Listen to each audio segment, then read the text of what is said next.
Sicily, Italy, home of the most notorious mafia groups. Lorenzo, one of the leaders of these groups, drives up to an isolated winery only to see total devastation. He straps up and walks inside only to see even more bodies scattered around before he finally reaches the basement, where his men are holding Robert at gunpoint. Even in this situation, Robert acts calm and collected, telling Lorenzo he's here to take back something that doesn't belong to him. Impressed that Robert tracked him down, he notes that this is where Robert meets his end. But Robert turns the tables around, saying that Lorenzo has 9 seconds to decide his fate. With a stalemate and 9 seconds passed, Robert grabs the closest goon's weapon and decimates the rest. He then finishes Lorenzo shortly after and takes what he ultimately came for, a bunch of keys.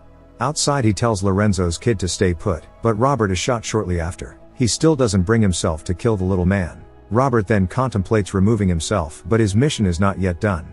On his way back, Robert eventually passes out and is found in critical condition by the local police officer. He is brought to the nearest doctor in Altimont and is patched up. Robert is lucky it was only .22 caliber. The doctor, Enzo, wonders if the officer saved a good or a bad man. Robert doesn't know. He tries to get up, but he needs rest for his wound to heal.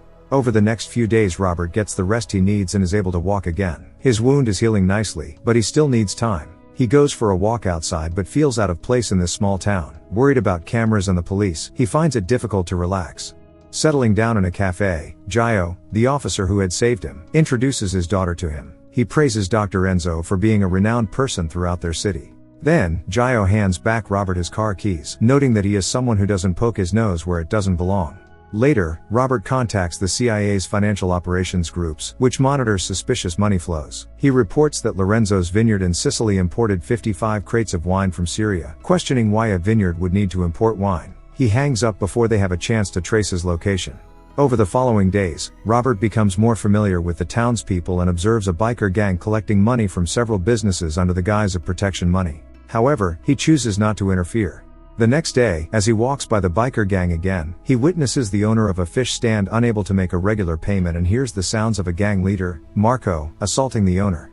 The gang members notice Robert, who responds with a menacing stare as they drive away. In Naples, Italy, Marco arrives to meet his brother, Vincent.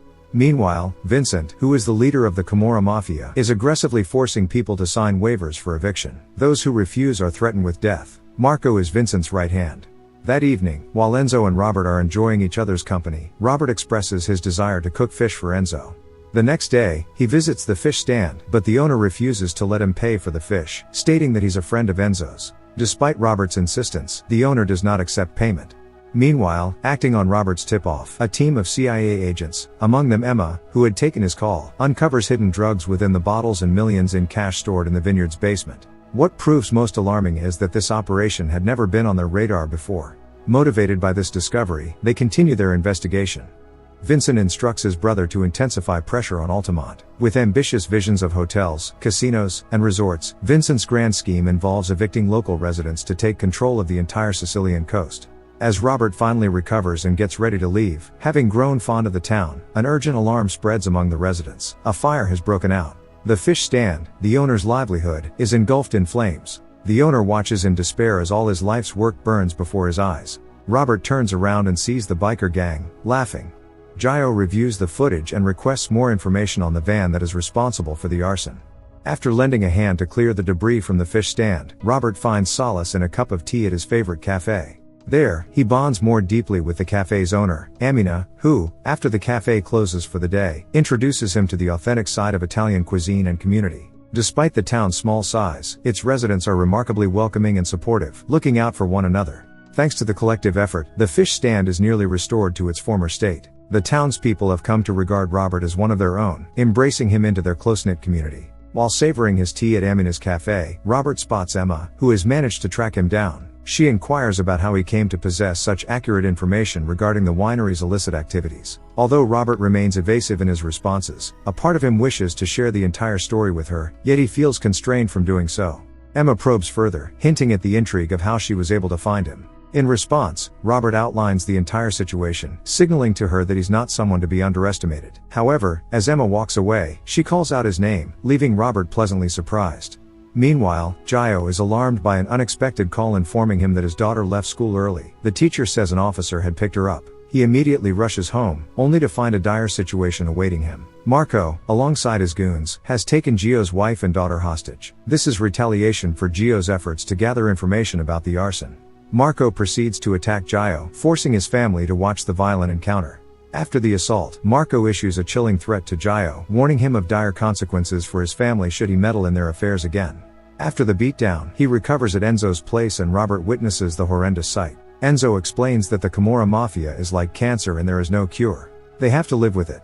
During his jog, Robert is unexpectedly confronted by Emma at the church. Their investigation into Robert has yielded no tangible results. He's a ghost in their system. Consequently, Robert is no longer considered a suspect in Lorenzo's death, at least for the moment. Lorenzo, a figure who spent a decade on Interpol's most wanted list, was known for operating a vast cyber empire. Recognizing Emma's inexperience, Robert decides to assist her by providing additional tips. He poses a thought-provoking question: why would Lorenzo risk smuggling drugs through the region's most secure port? Emma is aware that Robert specifically chose to approach her with this information. She's puzzled as to why though. As Robert is enjoying his evening, Marco and his henchmen enter, seeking to pressure Gio into persuading the Somalians to lend them their boats. Gio remains silent, visibly frightened for the safety of his family. Amidst this tense atmosphere, Robert fixes an ominous stare on Marco, who eventually confronts him. Marco accuses Robert of meddling in others' affairs, to which Robert retorts that Marco's actions make it challenging not to meddle. Robert expresses a belief in the significance of timing in life, pointedly remarking that Marco's timing is particularly unfortunate. He issues a warning to Marco, advising him to leave the town alone or face consequences. Marco initially finds Robert's challenge funny, but his amusement fades as Robert twists his arm, escalating the pain. Marco instructs his men to leave and places his gun on the table. Then he's also free to go. Marco says to prepare the van. He plans to execute this meddling American. As Marco seeks a gun from one of his men, that man is unexpectedly run over, and the driver of the vehicle is found dead. Armed with nothing more than a bottle, Robert manages to incapacitate a third goon, leaving Marco isolated and armed only with a knife. Robert overpowers Marco, breaking his arm. He then forces Marco into a position where Marco inadvertently causes his own demise, all while under Robert's intense gaze. In the morning, police find drugs in the van and Gio has an idea who's responsible for the charade. In Rome, a devastating bombing has occurred. Emma receives a call from her partner, revealing that Syrian nationals are implicated in the attack. This revelation ties back to the drug money, suggesting it's being used to fund these activities. Emma recalls the tip from Robert, convinced that the key to unraveling this plot lies in Naples and plans to question local dealers. Emma visits the chief of police of Naples and gives him people she wants to question, to which he throws one name out, telling her he can't allow her to do that. But that's exactly the opposite of what she does. She gives the inmate an opportunity for information. He spills the beans to one of their base locations and the Italian SWAT team takes control over it. While Vincent grieves his brother's death, the police chief informs him of the CIA's involvement and advises stopping his operations, warning that Emma might uncover the Camorra is involved in buying drugs from the bombers for the sake of a prosperous business. Vincent, indifferent, vows to handle Emma himself and demands the chief find his brother's killer. After the chief insults him, Vincent responds by severing the chief's right hand, making clear the consequences of defiance. As Emma is on her way to meet Chief, Robert calls her, saying that it's not the bombers she should be looking for, but the Camorra. Just as she hangs up, her car blows up and she barely survives. She is immediately taken to hospital, where she relays the information about Camorra to her partner. Meanwhile, Vincent made his way to Altimont. Throwing Gio on his knees, he gathers the rest of the residents up, to find out who killed his brother. He threatens to kill Gio's family in front of him if he doesn't confess. Having witnessed enough suffering, Robert admits to doing it. He lowers his guns and surrenders himself to his fate. But Enzo comes in to defend Robert and the rest of the people start recording it. And as the sirens sound in the distance, Vincent backs off for now, but he will be back and Robert whispers that it will happen sooner than he thinks. Later in their HQ, the Mafia has no information on Robert, but Vincent still swears to kill him and burn Altimont to the ground. They will set out tomorrow. While Vincent is sleeping, Robert starts quietly dealing with his guards outside. The ones inside get just head tapped one by one with a silencer. The one responsible for cameras? Dead. Robert cleaned up like 15 guys without making any noise. Vincent wakes up from a droplet of blood and a body breaks through the glass. Vincent signals for his men to be alert, but everyone is already removed. He tries to check if the guys, that literally aren't breathing, are alive. That's how desperate he is. Vincent loses it and starts spraying his submachine gun, but Robert just knocks him out and feeds him pills. Once Vincent awakens, he swears that his men will hunt him down. Robert unties him and just menacingly stares as Vincent tries to get away. As he runs outside and through the gate, Vincent still quietly just follows him, until Vincent's heart gives out and that concludes his mission. As Emma watches the fall of the Camorra family and the ceasing of bombing, Robert visits her. He explains that in this bag, there's $366,400 cash. He was at that vineyard to retrieve it. The money was hacked 9 months ago from Greg's pension fund with one stroke of a key. He tracked down a whole mafia for that. The keys Lorenzo had was the room with millions of dollars, bearer bonds and account codes, and all he took is $300K for some guy's pension. Robert says she'll understand as he leaves the bag with Emma. Emma then finds Greg and hands him over the money, and he and his wife break down. It's a miracle. In her office, Emma receives a black book of government contacts from Robert, saying your mother would be proud of you.